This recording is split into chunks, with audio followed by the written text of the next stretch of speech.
ప్రియమైనటువంటి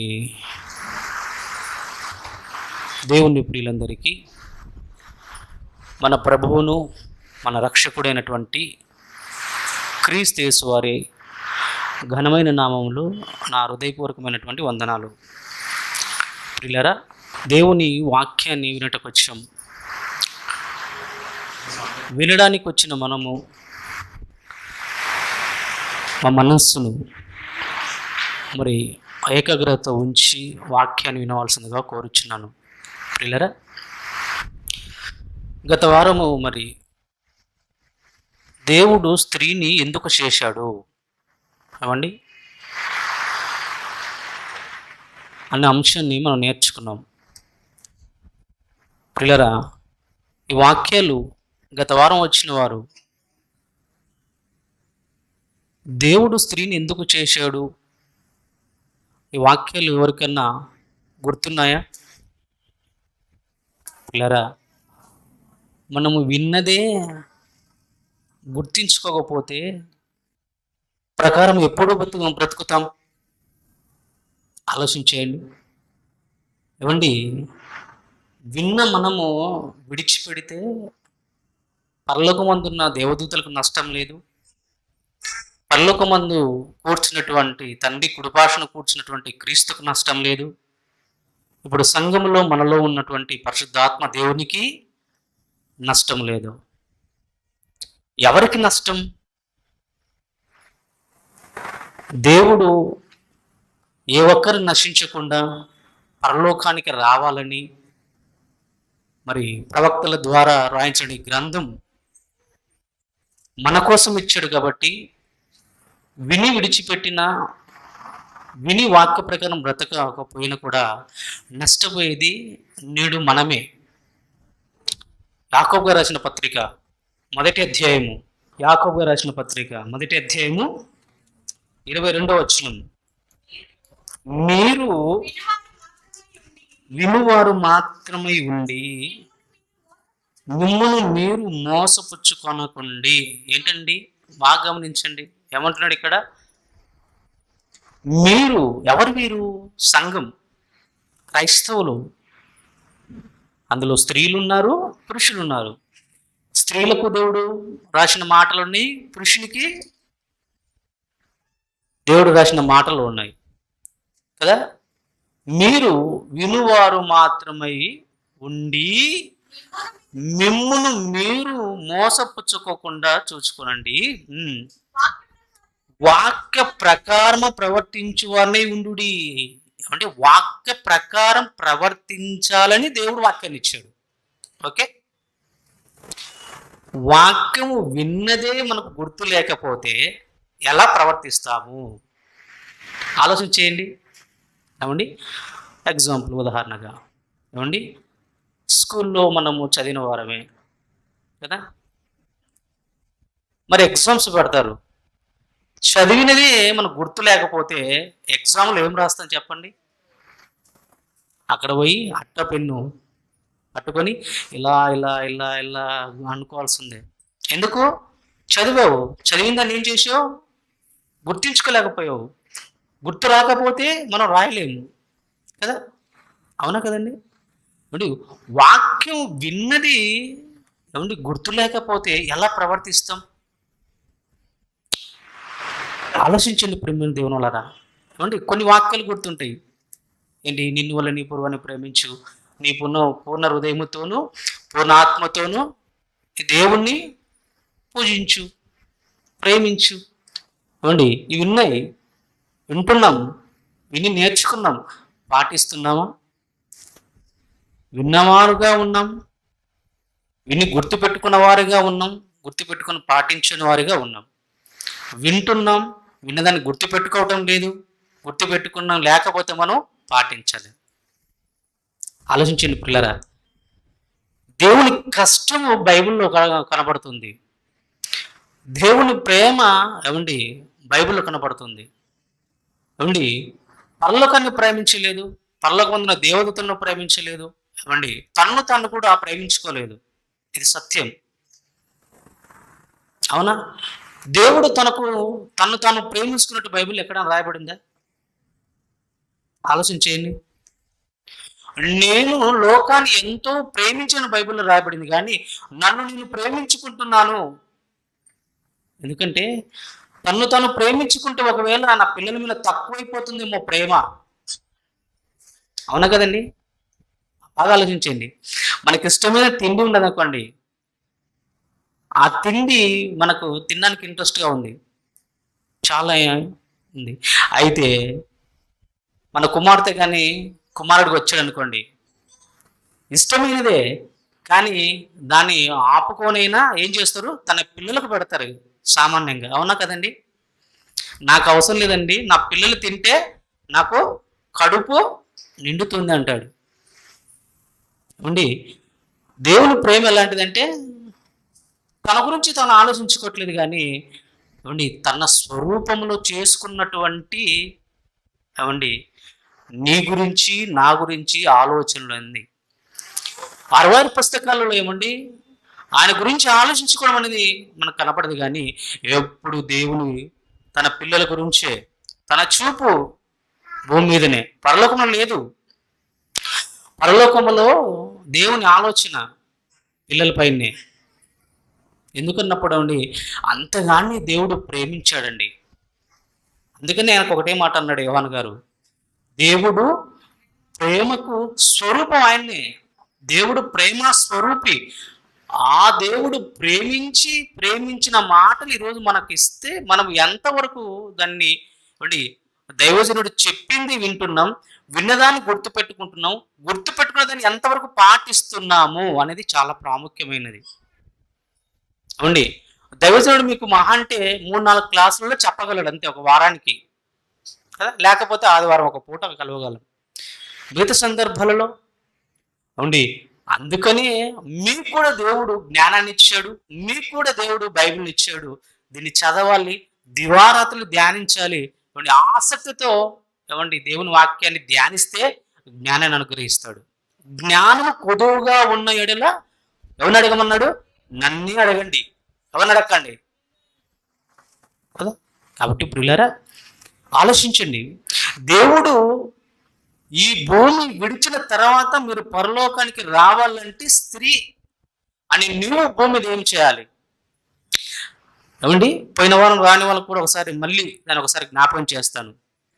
స్త్రీ జన్మకు స్త్రీ దేవుడు చేయడానికి గల కారణము ఏమంటే చెప్పాను, రెండే ఎక్కువ కూడా ఏం చెప్పలేదు మీకు.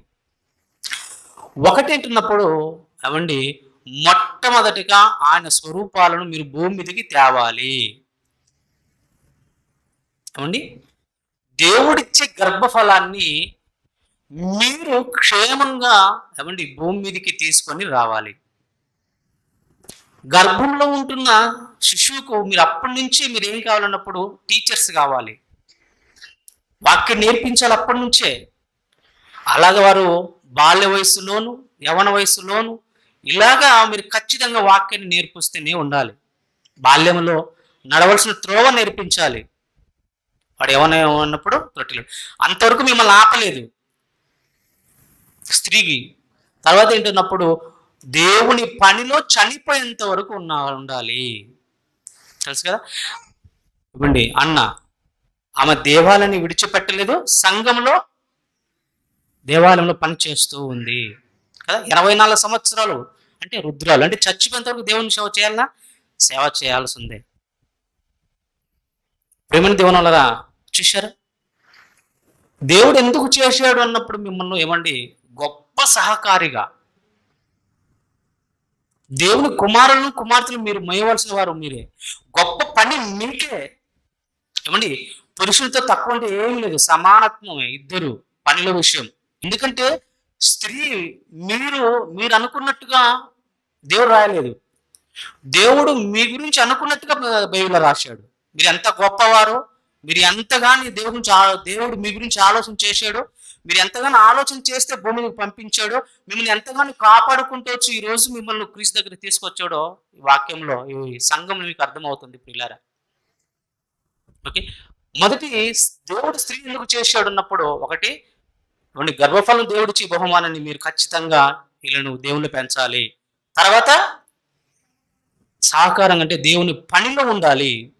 అది కొన్ని రోజులు కాదు, చనిపోయేంత వరకు స్త్రీలను చూసాం, ఒక మరియను చూశాం, అలాగే ఒక ఎలిజబెత్ను చూసాం, ఒక అన్నను చూసాం, ఒక తామరను గురించి కూడా గొప్పగా రాయబడింది, అన్యురాలైన కూడా. అవండి బాగా గమనించండి పిల్లలు. ఇకపోతే సంఘములో స్త్రీ పాత్ర ఏంటి? సంఘము అనగా ఏమండి? సమూహం, సమాజం, ఒక తెగ అని చెప్పవచ్చు అండి.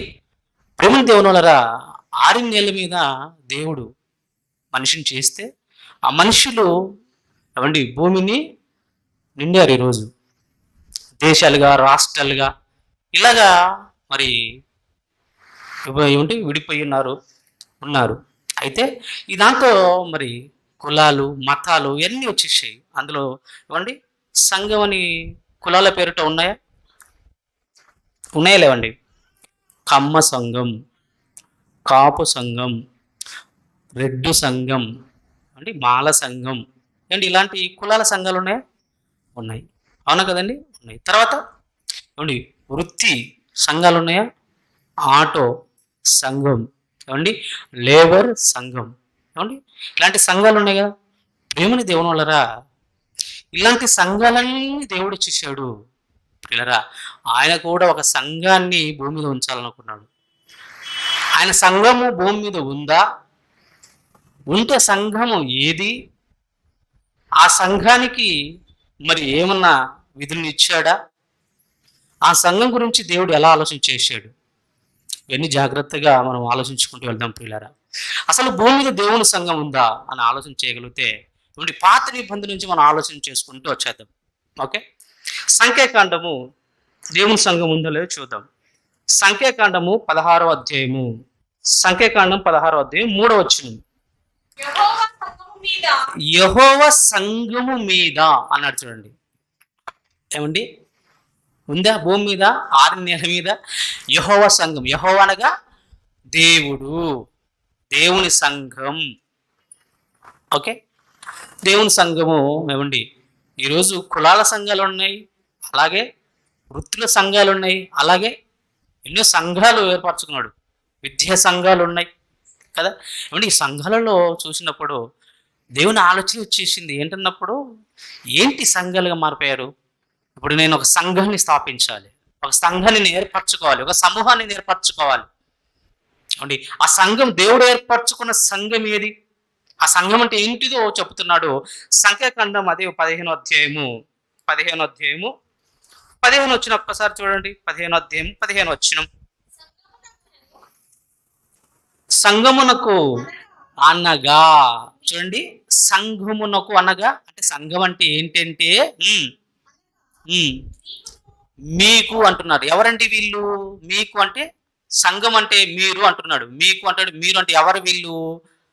15వ అధ్యాయము 2వ వచనం చదువు. నీవు ఇశ్రాయేలుతో ఇట్లనుము. చాలు, మనకు సమాధానం వచ్చేసిందండి. అంటే సంఘము అని దేవుడు ఏర్పరచుకున్నాడు భూమి మీద. ఎవరు? పాత నిబంధనలు. వాళ్ళు ఎవరో కాదు, ఇశ్రాయేలీల ప్రజలు. ఏమండి ఏమండి దేవునరా, ఈ సంఘానికే అవండి దేవుడు ఏమండి 2 ధర్మశాస్త్రాలు ఇచ్చాడు. ఏమండి ఒకటే ధర్మశాస్త్రం కదా అనుకున్నారు. ఒకటి నీతి గల ధర్మశాస్త్రం, ఒకటి ఆచరణ గల ధర్మశాస్త్రం. ఇదంతా కలిసి ధర్మశాస్త్రమే అంటారు. ఓకే, ఏమండి నీతి గల ధర్మశాస్త్రం కొండ మీద 10 ఆజ్ఞలు ఇచ్చాడు. నీ దేవుడైన యెహోవాను పూర్ణ హృదయముతోను పూర్ణ ఆత్మతోను ఈ వాక్యాన్ని, అంటే దేవుని ప్రేమించాలి అని కదా. నిన్ను వల్ల నీ పొరుగుని ప్రేమించు, తర్వాత నీ తల్లిని సన్మానించి, ఇలాంటి 10 ఆజ్ఞలు ఇచ్చాడు కదా. ఏమండి ఈ సంఘానికి ఏమండి అంటే ఆచరణ ధర్మశాస్త్రాన్ని కూడా ఇచ్చాడు కదా. సంఘం పాపం చేస్తే సంఘానికి పాప పరిహారత బలి ఇవ్వాలి. ఈ సంఘము ఏమండి మొదటి దినాన 7వ దినాన మీరు పరిశుద్ధంగా కూడుకోవాలి. ఏమండి ఈ సంఘంలో ఎన్నో పండుగలు కూడా ఉన్నాయి అండి, ఎన్నో విధులు ఉన్నాయి, ఎన్నో ఆజ్ఞలు ఉన్నాయి కదా. పస్కా పండుగ చేయాలి, పర్ణశాలల పండుగ చేయాలి. ఏమండి ఇవన్నీ దేవుడు ఇచ్చినటువంటి వాటిని ఖచ్చితంగా చేయాలి కదా. అంటే 7వ నెల 10వ తారీఖున 10వ దినం వచ్చే లోపు మీరు అందరూ ఏం చేస్తారంటే ఆ రోజు సంతోషంగా అవ్వకూడదు, దుఃఖంగా ఉండి ఏం చేయాలన్నప్పుడు దేవుని సన్నిధిలో ప్రార్థించాలి.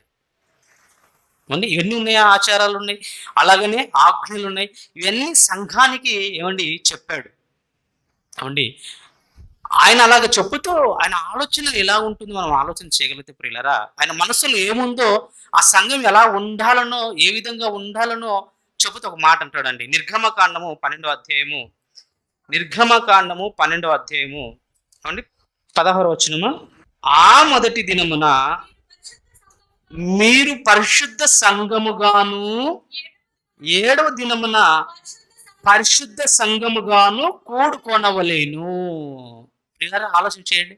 ఏమండి ఇక్కడ ఏమండి ఆ సంఘానికి ఏముండాలని ఆలోచన చేస్తున్నాడు, ఎలా కూడుకోమంటున్నాడు, సమాజం ఎలా కూడుకోమంటున్నాడు మీ వాళ్ళని చెప్పండి. ఎలా కూడుకోమంటున్నాడు గట్టి చెప్పండి. పరిశుద్ధ సంఘముగా కూడుకోవాలి. ఏమండి ఏమండి అప్పుడప్పుడు అంటాడు ఏంటన్నప్పుడు, దొంగనికి దొంగ చింత, వ్యభిచారానికి వ్యభిచారం చింత లోక సామెత అండి. తిండిపోతునికి తిండి సామెత అండి. కాబట్టి దేవుడికి ఏం చింత తెలుసా? పరిశుద్ధత. దేవునికి ఏది ఆశ తెలుసా? పరిశుద్ధత. ఆయన నోట చూడండి ఏమండి తిండి గురించి ఎక్కువ మాట్లాడుతున్నాడు అనుకోండి, వీడు తిండిపోతాడండి, ఎప్పుడు తిండి గురించి మాట్లాడతాడు అంటుంటారు కదా. ఒకవేళ తాగుడుపోతాడు, ఎప్పుడు తాగుడు గురించి అన్నప్పుడు వెంటనే అనే మాట అంటే వీడు తాగుడుపోతాడండి, ఎప్పుడు తాగుడు గురించే మాట్లాడుతున్నాడు. ఇంకొకళ్ళు నవ్వు గురించి, వ్యర్థమైన మాటల గురించి వెంటనే నోటుని బట్టి చెప్పేయచ్చండి, వీడు తిండిపోతాడు, వీడు తాగుడుపోతాడు. దేని గురించి ఎక్కువ మాట్లాడతామో ఏమండి ఖచ్చితంగా వానికి హృదయం నిన్నట్టు నోరు మాట్లాడుతుంది కూడా చెప్పవచ్చు. ప్రేమని దేవునులారా, సంఘానిగా ఏర్పరచుకున్నాడు. వాళ్ళు ఇశ్రాయేలు ప్రజలు అయితే వాళ్ళు ఎలా కూడుకోవాలన్నప్పుడు పరిశుద్ధంగా కూడుకోవాలి. చూడండి, అంటే ఆయన సంఘములో ఏముండాలని ఆలోచన చేస్తున్నాడు? పరిశుద్ధత. అవునా కదండి? పేతురు గారి ద్వారా దేవుడు రాజు నేను పరిశుద్ధంగా ఉండాలి కాబట్టి మీరు కూడా పరిశుద్ధంగా ఉండండి. అంటే దేవుని ఆలోచన ఆశయం ఏమండి, ఆయన పైన సంఘం పైన ఉన్నటువంటి కోరిక చూడండి. ఆయన నోట ఏం మాట్లాడు, మీరు నాయన మొదటి దినాన 7వ దినాన మీరు సమాజం కూడేటప్పుడు మీరు పరిశుద్ధంగా కూడుకోవాలి, పరిశుద్ధులుగా ఉండాలి. ఏమండి తండ్రి మనసులో ఆలోచన పరిశుద్ధత అంటే ఆయనకు చాలా ఇష్టం. అంటే పాపం అనేది ఆయనకు లేక, ఏంటంటే పాపం అంటే ఇష్టం లేనిది, పాపం అంటే అసలు ఆయనకు ద్వేషం. అదే అదే క్యారెక్టర్ ఏమండి భూమి మీద తన సంఘాన్ని స్థాపించుకుంటున్నటువంటి దేవుడు. ఇశ్రాయేలు ప్రజల సంఘం అయితే వారిలో ఏం కనపడాలన్నప్పుడు పరిశుద్ధత కనపడాలి, పరిశుద్ధులుగా కనపడాలి. ఏమండి ఎలా పరిశుద్ధులు అవుతారండి? ఏమండి పరిశుద్ధుని నోట వచ్చిన మాటలు ప్రకారమే నడుచుకునేవాడే పరిశుద్ధుడు. అందుకని ఆయన ఈ మాట చెప్పే ముందే ఆటోమేటిక్గా ఏం చేసే తెలుసా, ఆయన మాటలు ఇచ్చేసాడు సంఘానికి. ఆటోమేటిక్గా ఉన్నప్పుడు 10 ఆజ్ఞలు ఇచ్చాడు, నీతి విధులు ఇచ్చాడు, అలాగే ఆచరణ ఇచ్చాడు. అవునా? ఒకప్పుడు పరిశుద్ధపరచుకోవాలంటే పాప పరిహారానికి ఒక బలి, రక్తం. అవునా కదండి? ఏమండి ఏమండి పరిశుద్ధంగా సంఘంగా కూడుకున్నారంటారా? ఆయన నోట చెప్పిన మాట ప్రకారం చేశారంటారా? ఇశ్రాయేలు ప్రజలు చేశారా? ఇప్పుడు కూడుకున్నారు కానీ పరిశుద్ధత కనపడిందా? అంటే ఎక్కడ కనపడదండి పరిశుద్ధత. ఎందుకు తెలుసా? ప్రతిసారి దేవుడిచ్చే మాటలను వాళ్ళు ఎప్పుడంటే తిరస్కారం చేస్తూనే ఉన్నారు. దేవుని నోట వచ్చిన మాటలకు వాళ్ళు అవిధేయతను, వాళ్ళ జీవితాలు మొత్తం అవిధేయులుగానే మారిపోతున్నారు. ఏమండి దేవుడికి చేయొద్దు అంటే చాలు, ఇది మేము చేసి తీరుతాం. ఏమండి ఇశ్రాయేలీలటువంటి ఆలోచన చూడండి. ఏమండి దేవుడేమో ఏమండి మీరు పరిశుద్ధ సంఘం కూడుకోండి అనగానే ఏమండి దేవుని మాటల ప్రకారము ఏమండి నడిచి 7వ దినాన మొదటి దినాన కూడుకోవాలి, దాని గురించి మాట్లాడుకోవాలి అని ఆలోచిస్తే ప్రియులారా, లాస్ట్కి వాళ్ళ జీవితాలు ఆలోచిస్తే ఏమండి వారు పరిశుద్ధంగా ఉండలేకపోయారండి. ఏమండి ధర్మశాస్త్రం మూలంగా ఎవరన్నా నీతిమంతులు అయ్యారా? ఆలోచన చేయండి. పాత నిబంధనలో ధర్మశాస్త్రం ప్రకారం ఎవరైనా నీతిమంతులు అయ్యారా? కాలేదు. ధర్మశాస్త్రం పాపం అనగా ఏంటి తెలియపరచడానికే. మరి కొంత నీతిమంతులు వాళ్ళు ఓన్లీ కేవలం విశ్వాసాన్ని బట్టి నీతిమంతులు ఎవరైనా కానివ్వండి. ధర్మశాస్త్రం మొత్తం పాటించి నీతిమంతులు కాలేదు. ప్రేమని దేవుని వలరా పాత నిబంధనలలో దేవుడు అనుకున్నట్టుగా ఇశ్రాయేలు ప్రజలు బ్రతకలేదు. ఆ సంఘం అనేది ఏమండి ఎలా అయిపోయింది తెలుసు కదా.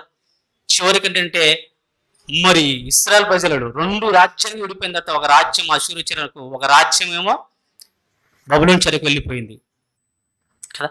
ప్రేమని దేవునరా అయితే యేసుక్రీస్తు భూమికి వచ్చిన తర్వాత మళ్ళీ సంఘాన్ని స్థాపించాలనుకుంటున్నాడు. ఆయన నోట వచ్చిన మాట ఏంది మనం ఆలోచన చేయగలిగితే అండి, ఆయన భూమి మీద 33.5 సంవత్సరాలు ఉన్నాడు. 3.5 సంవత్సరాలు దేవుని మాటలు చెప్తున్నాడు కదా.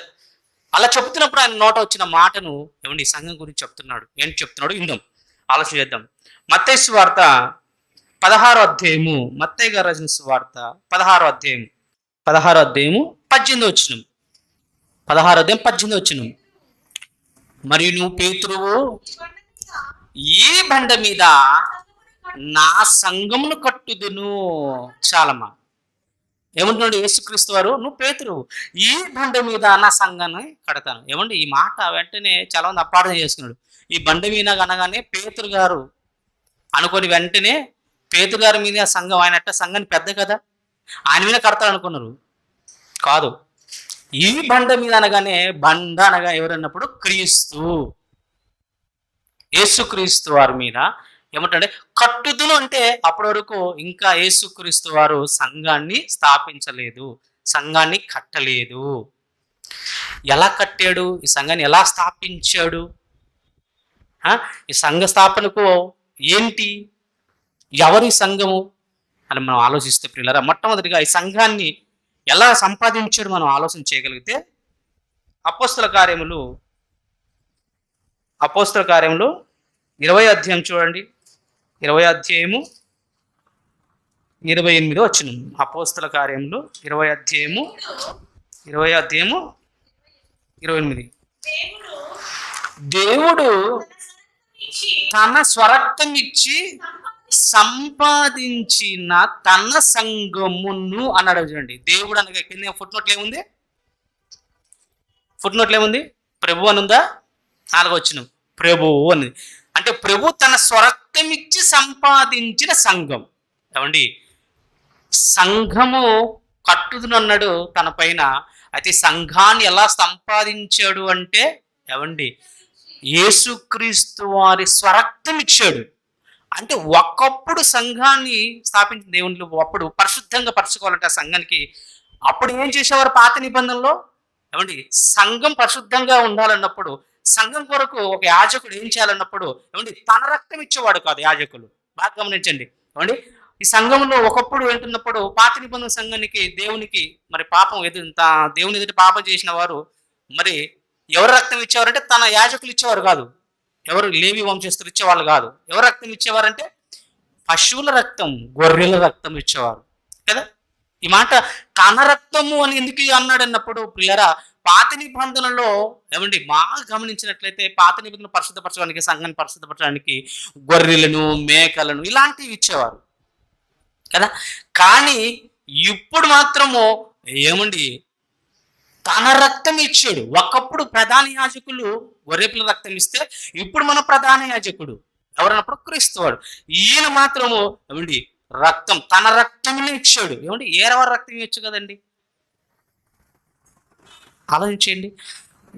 ఏమండి నీ రక్తం నా రక్తం, లేకపోతే అపోస్తలుల రక్తం, లేకపోతే అబ్రహాం గారిది, యాకోబు గారిది, మోషే గారి, నీతిమంతులు ఎంతమంది లేరా, యోహాను గారి రక్తము ఎన్ని లేవా, వీళ్ళందరూ రక్తాన్ని ఇవ్వచ్చు కదా.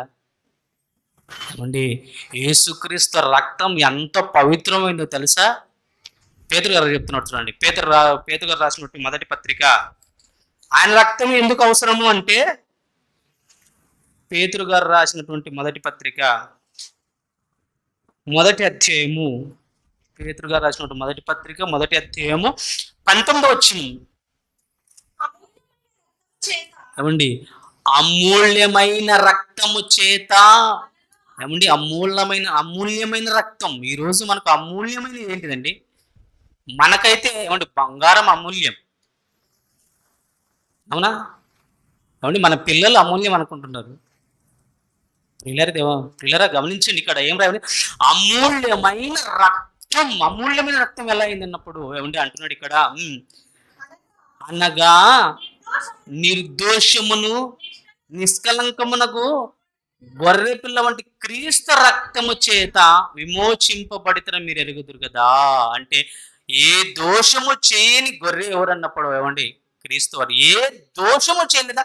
ఏ దోషము చేయలేదు. మరి భూమి మీద ఉన్న నీతివంతులు దోషము చేశారా? ఏదో ఒక విషయంలో దోషం చేశారు. అబ్రహం గారు చేసినవాడు, మోషే గారు చేశారు. ఏమండి? ప్రతి ఒక్కరు చేసిన వారు, ఏ భేదము లేదు. అందరూ పాపము చేసి ఏదో ఒక విషయంలో ఏమండి తప్పిపోయిన వాళ్ళే కదా. ఏమండి? క్రీస్తు వారు ఏమండి ఏ దోషము చేయలేదు, ఏ పాపమును చేయలేదు. ఏమండి? అంత గొప్ప రక్తం మనల్ని పరిశుద్ధపరచుకున్నాడు దేవుడు. తన రక్తం ఇచ్చి సంపాదించిన సంఘం ఎవరనుకుంటున్నారు? ఎవరు తన రక్తం ఇచ్చిన మరి సంపాదించిన సంఘం ఎవరు? ఈరోజు ఎవరు అండి? మీరు, నేనండి. క్రీస్తుని ఎప్పుడైతే నా పాపాల నిమిత్తము చనిపోయాడు, ఆయన ఎందుకు నేను విశ్వసిస్తున్నాను, నేను క్రీస్తును ఫాలో అవుతానని నమ్మి బాప్తిసం పొందారు కదా. ఈయన నమ్మితే నాకు పాప క్షమాపణ వస్తుందని ఆలోచించాం కదా. ఎవరైతే ఈరోజు క్రీస్తుని విశ్వసిస్తారో వారందరికీ క్రీస్తు రక్తము వర్తిస్తుంది. అంటే ఈరోజు క్రీస్తు రక్తం చేత కొనబడిన వారం మనం. ఈరోజు సంఘం అంటే ఏదన్నప్పుడు ఏమండి? భూమి మీద గొప్ప సంఘంగా ఉన్నదంటే ఈరోజు మనదే, మనమే. ఇది ఎలా సంపాదించుకున్నాడంటే ప్రియులరా, ఏమండి? తన రక్తం ఇచ్చి కొన్నాడు అండి. అందుకనే ఆయన రక్తము ఇచ్చి కొన్నాడు కాబట్టి పౌలు గారు ఏమంటున్నారు ఒక్కసారి చూడండి. కొరింథీయులకు రాసినటువంటి మొదటి పత్రిక 6వ అధ్యాయము. కొరింథీయులకు రాసినటువంటి మొదటి పత్రిక 6వ అధ్యాయము 20వ వచనం. ఏమండి? కొరింథీయులకు రాసిన మొదటి పత్రిక 6వ అధ్యాయం 20వ వచనం. విలువ పెట్టి కొనబడిన వారు గనుక. ఎవరండి? ఏం విలువ పెట్టాడండి? అవునండి, మనం అప్పుడప్పుడు అంటాం ఏమండి, కారు ఏమండి 9 లక్షలు విలువ పెట్టి కొన్నామండి. ఏమండి? ఈ ఇల్లు 1 కోటి రూపాయలు పెట్టి, 2 కోట్లు పెట్టి, 5 కోట్లు పెట్టి కొన్నామండి. విలువ పెట్టి కొన్నాడు. కానీ ఒక వస్తువు విలువ పెట్టి కొన్నాడు. నిన్ను నన్ను ఏమండి కొనడానికి, ఏమండి విలువ పెట్టి కొనడానికి ఏంటి అనేది అన్నప్పుడు ఆయన పరిశుద్ధ రక్తం. ఆయన రక్తం చేతనే మనం పరిశుద్ధులమయ్యావు. మన నీతి కార్యక్రమాలను బట్టి కాదు, మనం చేస్తున్న క్రియలను బట్టి కాదు. బాగా గమనించండి ప్రేమ దేవున్నారు. ఈ రోజు ఏమండి నిజంగా సంఘం విలువ, నిజంగా ఈ సంఘాన్ని అంటే నన్ను ఏమండి ముల్లోకాలను కలగచేసినట్టు పరలోకపు తండ్రి కుమారుడు భూమి మీదకు వచ్చి ఒక పాపిని రక్షించడానికి ఆయన రక్తం ఇంతగాని చిందించవలసిన అవసరం వచ్చిందా అని ఆలోచించే క్రైస్తవుడు, క్రైస్తవురాలు ఎక్కడ ఉన్నారు చెప్పండి? ఆలోచించండి ప్రేమని దేవుని వాళ్ళరా. ఏమండి? సంఘం క్రీస్తు సంఘం చెప్పుకుంటున్నామే కానీ ఈ క్రీస్తు సంఘంగా పిలువబడుతున్నాం మనం. దీని వెనక కష్టం, దేవుని కష్టం ఏంటుంది? క్రీస్తు పడ్డ ప్రయాసం, మరి ఆయన పడ్డ శ్రమ, ఆయన పడ్డ బాధ ఏమండి ఎంత గొప్ప తెలుసా? తెలియదండి. మనకు తెలియక ఈరోజు వచ్చి కూర్చొని విని కాసేపు 1-2 గంటలు వినేసి వెళ్ళిపోతున్నాం. కానీ ఈరోజు నేను ఏమండి రక్తం ఏమన్నా ఏమండి మధ్య రక్తము ఎవరికైనా అవసరం, యాక్సిడెంట్ ఏదైనా అవసరమైంది అనుకోండి, ఎలా తీస్తారు? డాక్టర్ ఇలా పెట్టేసి ఇలా తీస్తారు. వాళ్ళకేం నొప్పి ఉండదు. ఏమైనా కళ్ళు తిరుగుతాయని చెప్పేసి వెంటనే వాళ్ళకి ఏంటన్నప్పుడు ఏమండి జ్యూస్ ఇస్తారు. ఏమండి యేసుక్రీస్తు అలా ఇచ్చాడా రక్తం? ఏమన్నా ఏమండి అలా ఇచ్చి రక్షించుకున్నాడా? లేదు కదండి. చివరి రక్తపు బొట్టు కారేంత వరకు కూడా ఆయన సిలువలో ప్రాణం పెట్టాడు. ఏంది? నిజంగా ఒక మనల్ని రక్షించడానికి ఏమండి రక్తవంతం అయిపోవాలా? అది కూడా మామూలు రక్తం కాదా? అమూల్యమైన రక్తం అంటున్నాడు. ఏమంటే ఈరోజు సంఘం అంటే నువ్వు నేను అయినప్పుడు ఏమంటే నిజంగా క్రీస్తు మరి ఈ సంఘం కోసం ఇంత కష్టపడ్డాడు, ఇంత శ్రమ పడ్డాడు, ఇంత బాధపడ్డాడు. ఏమండి ఎప్పుడైనా మన జీవితం ఆలోచన చేసుకున్నావా? గుడ్ ఫ్రైడే వస్తుంది కదండి. ఏమండి ఆ గుడ్ ఫ్రైడే రోజు కొందరు సంఘాలు ఏం చేస్తారా, ఉదయం లేచిన నుంచి సాయంత్రం వరకు ఏడుస్తూ ఉంటారు. ఏమండి ఎందుకు మా కోసం చనిపోయావు, మా కోసం చనిపోయావు, మీకోసం చనిపోయిన విషయం తెలిస్తే మరి ఆయన కోసం ఏం చేస్తున్నావు అని ఆలోచన ఏమన్నా ఆలోచిస్తున్నామా? అవునా? గుడ్ ఫ్రైడే కదా నెక్స్ట్ ఎప్పుడు? నిజం చెప్తున్నానంటే నాకు గుడ్ ఫ్రైడే కూడా తెలియదండి. నిజం చెప్తాను, ఎందుకంటే ఆయన్ని మర్చిపోయాం. గుడ్ ఫ్రైడే మర్చిపోయాం, క్రిస్మస్ మర్చిపోయాం, జనవరి మర్చిపోయాం. ఎందుకంటున్నప్పుడు ఎందుకు మర్చిపోవాల్సి వచ్చినప్పుడు వాక్యము గుర్తుంది కాబట్టి. పిల్లరా, యేసుక్రీస్తు ఒక గుడ్ ఫ్రైడే రోజు మాత్రం జ్ఞాపకం చేసుకోవడం కాదు. అర్థమైందా? యేసుక్రీస్తు మరణము ఒక గుడ్ ఫ్రైడే రోజు జ్ఞాపకం చేసుకోవడం కాదు, ఒక ఆదివారం రోజు గుర్తు చేసుకోవడం కాదు, ఆయన శ్రమ అంతది కాదు. ఇప్పటికీ గాంధీ జయంతి వస్తుంది కదండి, గాంధీగా జయంతి ఉంది కదా, ఆయన గురించి కొన్ని మాటలు మాట్లాడుతుంటాడు. మన దేశానికి ఏమండి రాజకీయ నాయకులు వస్తారు, వచ్చిన తర్వాత ఆయన గురించి కొద్దిగా గొప్పగా మాట్లాడతారు. ఎందుకన్నప్పుడు ఈరోజు మనం స్వతంత్రంగా ఉన్నామంటే ఒకప్పుడు ఆయన చేసిన త్యాగం అని ఒక ఆయన జ్ఞాపకం చేసుకుంటూ అరవచ్చేస్తాం, వాళ్ళు మర్చిపోతారు. మళ్ళా ఎప్పుడు గుర్తుకొచ్చేది మళ్ళీ గాంధీ జయంతి. ఏమండి అలా ఇప్పుడు ఈరోజు క్రైస్తవం కూడా అలా అయిపోయింది. ఏమండి గుడ్ ఫ్రైడే రోజు ఆయన మరణాన్ని జ్ఞాపకం చేసుకుంటావా? ఆయన మరణం అంత చిన్నదైందా? ఆయన శ్రమ అంత చిన్నదైందా? అది ఎవరి కోసం ఆయన పడ్డ కష్టం, ఆయన పడ్డ శ్రమ, ఆయన పడిన దుఃఖం ఏమండి ఆలోచన చేస్తున్నావా? సంఘం క్రీస్తు సంఘం అని పిలువబడుతున్నారే, క్రీస్తు సంఘంలోకి వచ్చామంటున్నామే, ఎవరండి ఆలోచించేది? ఇలా వస్తాము, వింటాము, వెళ్ళిపోతాం. ఏమండి ఆయన ప్రాణ త్యాగం అనేది ఎంత ఘోరంగా జరిగిందో ఏమండి, ఘోరంగా. ఏమండి ఒకప్పుడు దేవుని దగ్గర ఎంతో ఆనందంగా ఎంత చక్కగా అందగాడైనటువంటి యేసుక్రీస్తు వారు భూమి మీదకి వచ్చినప్పటికి స్వరూపం లేదు అని యెషయా గ్రంథం 53 చదవండి.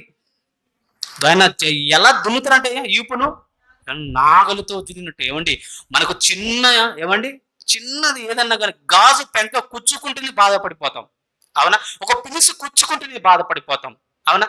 ఆలోచించండి ప్రేమ దేవుల, నిన్ను రక్షించడానికి, నిన్ను పరిశుద్ధపరచుకోవడానికి, ఆయన సంఘంలో కలుపుకోవడానికి ఆయన పడ్డ కష్టం, క్రీస్తు పడ్డ కష్టం. ఈరోజు రొట్టె ద్రాక్షరసం తీసుకుంటున్నాం కదా, రొట్టె ద్రాక్షరసం తీసుకుంటున్నాం. మనం నిజంగా ఆ తీసుకునేటప్పుడు ఏడవాలి, ప్రతిరోజు తీసుకుని ప్రతిసారి ఏడవాలి. ఏంటి? ఈ శరీరము నా కోసం నలగొట్టబడిందా? ఏంటి? రక్తం తాగుతున్నాం కదా, ఏంటి సాదృశ్యంగా ఏంటి తాగుతున్నాం? ఏంటి? నన్ను పరిశుద్ధపరచుకోవడానికి ఆయన రక్తము నా మీద ఏమండి ఆయన కార్చాడా? ఫీల్ అవుతున్నామండి? ఫీల్ కావట్లేదండి.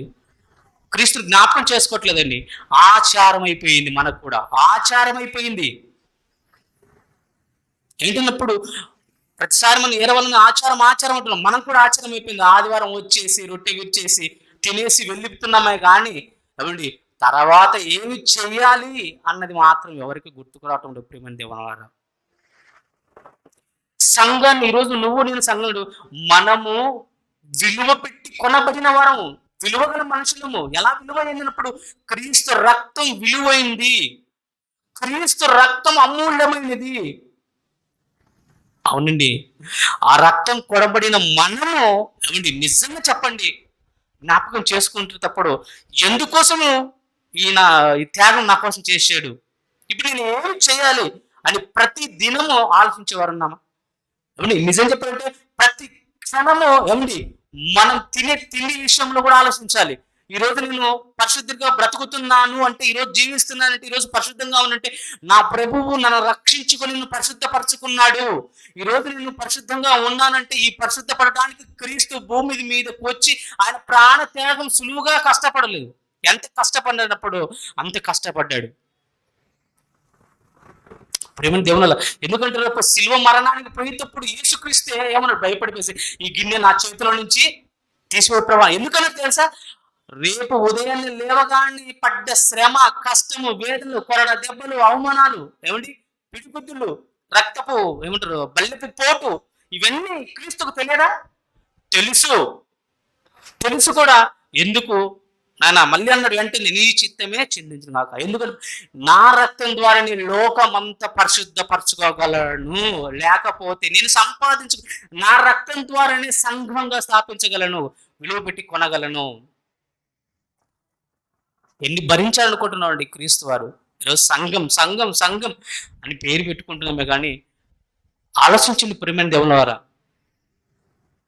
ఈ సంఘంలోకి స్త్రీలు వచ్చారు, పురుషులను వచ్చారు, అవునా కదండి? విలువ పెట్టి కొనబడిన వారండి. మీరు చిన్నగా ఆలోచన చేయకండి.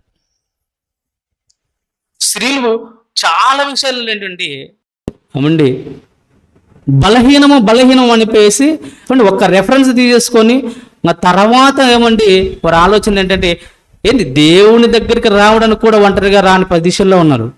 దేవుని వాక్యం చెప్పడానికి కూడా ఏమండి ఆలోచించేవారు కూడా ఉన్నారు. కొందరు స్త్రీలు బైబిల్ చదువుతున్నప్పుడు చెప్తున్నాండి, కొందరు స్త్రీలను చూస్తే అబ్బా ప్రభు కోసం ప్రయాసపడిన స్త్రీలు అంటే వీళ్ళండి. ఒకసారి మగపిల్లలను మాకు కూడా సిగ్గనిపిస్తుంది. ఎందుకు తెలుసా? వారి ధైర్యం, వారి సాహసం, వారి గొప్ప ఎంతండి, అంత గొప్పగా ఉందండి వాళ్ళ జీవితాలు. ఈరోజు మనం స్త్రీలుగా పుట్టిన మీరు ఒకసారి సంఘం, ఈరోజు సంఘంగా పిలువబడుతున్నాం కదా, ఆలోచన చేయండి, మీకు బాగా ఆలోచన చేయండి. ఇది తండ్రి ప్రణాళిక, పరలోకపు తండ్రి ప్రణాళిక. ఎందుకన్నప్పుడు అండి భూమి మీద అమూల్యమైనదిగా గొప్పదిగా ఒక సంఘం కనపడాలి. ఆ సంఘమే క్రీస్తు రక్తం కొనబడిన సంఘమై ఉండాలి. ఎందుకంటున్నప్పుడు ఆ సంఘము ఎలా ఉండాలన్నప్పుడు ఏమండి ప్రకటన గ్రంథంలో వర్ణిస్తాడండి, అంత గొప్పగా వర్ణిస్తాడు. ఈ సంఘం గురించి అంత గొప్పగా వర్ణిస్తాడు. ఎవరి గురించి? నీ గురించి, నా గురించి అండి. పురుషులు స్త్రీలు ఇంత గొప్పగా ఉండాలని సంఘం గురించి చెప్తూ ఉంటాడండి. ఒకసారి చూద్దామండి ఆ వాక్యాలను చూద్దాం ఒకసారి, సంఘం గురించి ఎంత గొప్పగా ఆలోచిస్తున్నాడో. 21వ అధ్యాయము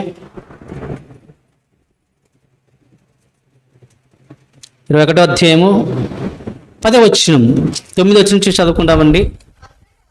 అంతటా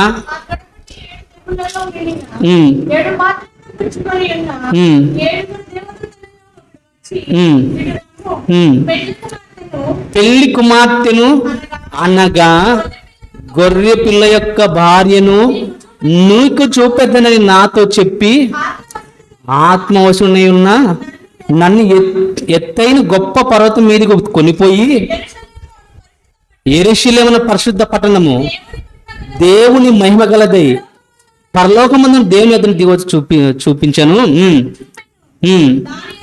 దాని యందలి వెలుగు ధగ మెరియు సూర్యకాంతమంతటి అమూల్య రత్నమును పోలి ఉన్నది. చూడండి ఏం రాయబడిందండి? ధగ మెరియు సూర్యకాంతం వంటి అమూల్యమైన రక్తమును పోలి ఉన్నది. దేంతో పోలుస్తున్నాడు అండి? రత్నములతో పోలుస్తున్నాడు, వెలుగుతో పోలుస్తున్నాడు. అంత అందంగా ఉంది ఏమండి. ఇప్పుడు గురించి రాయబడిందా? మొదటి శతాబ్దం గురించి రాయబడిందా? ఇప్పుడు సంఘం గురించి రాయబడిందా? అప్పుడు సంఘం గురించి రాయబడిందా? ఆలోచన చేయండి పిల్లరా. మొదటి శతాబ్దంలో నిజంగా చెప్తున్నాను, ఇంత ఏ బైబిల్లో ఏ వాక్యాలు అయితే రాసే దగ మెరిశాయి అంటున్నాడు కదా, నిజంగానే మొదటి శతాబ్దంలో క్రైస్తవులు వెలిగినారండి. తెలుసా మీకు? ఎలాంటి వెలుగు అంటే తెలుసా? ఎన్నో శ్రమల ద్వారా, ఎన్నో బాధల ద్వారా, ఎన్నో హింసల ద్వారా రోమచ్చక చంపుతున్నా కూడా కానీ వాళ్ళ క్యారెక్టర్ మాత్రం మారలేదు. నేను చనిపోయినా ఏమండి క్రీస్తు కోసం చనిపోతాను అని చెప్పి క్రీస్తు క్యారెక్టర్ కనపరిచిన వారి మొదటి శతాబ్దంలో అపోస్తలులు, మొదటి శతాబ్దంలో విశ్వాసులు. అవునండి, వాళ్ళ క్యారెక్టర్ కానివ్వండి, వాళ్ళు చెప్పే సువార్త కానివ్వండి, ప్రాణం పోతున్నా కూడా ఎప్పుడే కానివ్వండి, అసలు అధికారులు బెదిరిస్తున్నా కూడా బట్టి మా క్రీస్తు తెలియదని లేదు. ఎందుకంటే వారు దేంతో అలంకరించుకుని తెలుసా? దేవుని వాక్యం చేత హృదయంలో అలంకరించుకున్నారు. ఎలా అలంకరించుకున్నారు తెలుసా? ఈ వాక్యమే నన్ను పరలోకానికి తీసుకెళ్ళి, చనిపోతే నాకు మేలు అంటే బ్రతుకుంటే క్రీస్తు కొరకే అనే ఆలోచనతో బ్రతికారు. నిజంగా మెరిశారండి. ఏమంటే రత్నంతో పోలిసారంటే నిజంగా రత్నాల కంటే గొప్పవారండి వాళ్ళు. ఎందుకంటున్నప్పుడు వారు అప్పుడు ప్రాణత్యాగం చేసింది కాబట్టి ఆ విలువైనటువంటి జీవితాలు ఇప్పటికీ వారి జీవితాలు బైబిల్లో రాయబడ్డాయి. అవునా? ముత్యం అండి, ఒక మరియా ముత్యం. అవునా? ఒక ఎలిజబెత్ ముత్యం, అన్న ముత్యం, ప్రిస్కిల్లా ఒక ముత్యం. ఇవన్నీ రత్నాలు కావా? యాకోబు గారి భార్య ముత్యం. ఏమండి? దోర్కా ఒక ముత్యం. ఏమండి? ఎంతమంది స్త్రీలు ఉన్నారు ఏమండి? ఫిలిప్పుకు 4 కుమార్తెలు పుడితే 4 ముత్యాలు కన్నాడు.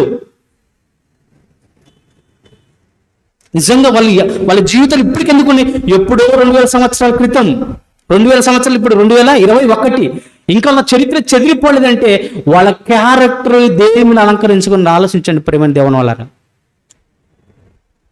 ఎందుకంటున్నప్పుడు వారి జీవితాలు బండ మీద కట్టుకున్నారు. బండ క్రీస్తు అయితే, క్రీస్తు వాక్యం అయితే, ఆ వాక్యం ఈరోజు మన చేతిలో ఉంది. పిల్లరా, నిజం చెప్తున్నానండి. ఏంటన్నప్పుడు స్త్రీలో సంఘం ఉంది కదా, సంఘం స్త్రీ ఉంది కదా, సంఘములో స్త్రీ నిజంగా లేకపోతే ఆ సంఘం నిలబడేదే కాదు. బాగా గమనించండి, స్త్రీలు బాగా వినండి, చూపెట్టి వినండి 2 సార్లు. ఈరోజు క్రీస్తు రక్తము చేత కొనబడినటువంటి సంఘం ఉంది కదా, ఈ సంఘములో స్త్రీ పాత్ర లేకపోతే సంఘం నిలబడేదే కాదు. అంటే స్త్రీ సంఘంలో ఎంత గొప్ప పాత్ర ఉంది ఆలోచన చేయండి. నెక్స్ట్ వీక్ మనం చెప్పుకుందాం, మిస్ కాకండిగా. మీ పాత్ర ఎలా ఉంటుందో, ఒకప్పుడు ఎలా వాళ్ళ పాత్ర ఉంచి ఈరోజు ఎలా ఉన్నారో, మీకు దేవుడిచ్చిన పాత్ర ఏందో నెక్స్ట్ వీక్ మనం మాట్లాడుకుందాం. ఓకే, ప్రార్థన చేసుకుందాం. పరిశుద్ధుడైన తండ్రి, ఘనమైన మీ నామానికి స్తుతి చెల్లిస్తున్నాను. విలువైనటువంటి మీ మాటలు కొన్ని వివరించి చెప్పాను. ఇక తండ్రి, సంఘములో స్త్రీ పాత్ర ఏందో నెక్స్ట్ వీక్ చెప్పబోతుండగా తోడుగా ఉండండి నైనా. మీ కుమారుడు విలువ పెట్టిన సంఘం విలువ తెలియక ఈరోజు మేమందరము మా ఇష్టానుసారంగా, మా ఇష్టమైన ఆచారాలతో మేము పాటిస్తున్నామే కానీ మీ సంకల్పం, మీ ఆలోచన సంఘంపై ఎంత గొప్పగా ఉందో నాయన మేము తెలుసుకోలేకపోతున్నాం. ఇక ముందు ముందు అనేకమైన విషయాలు తెలుసుకుంటూ నేను మీకు లోబడుతూ మీ 2 లోకం చేరుటకు భూమి మీద మీరు ఇచ్చినటువంటి పని నెరవేర్చుటకు సహాయం చేయండి. మిగతా కార్యక్రమం అంతట్లో తోడుగా ఉండండి, సహాయం చేయండి. క్రీస్తు నామములో ప్రార్థన అడిగి వేడుకుంటున్నాం తండ్రి, ఆమేన్.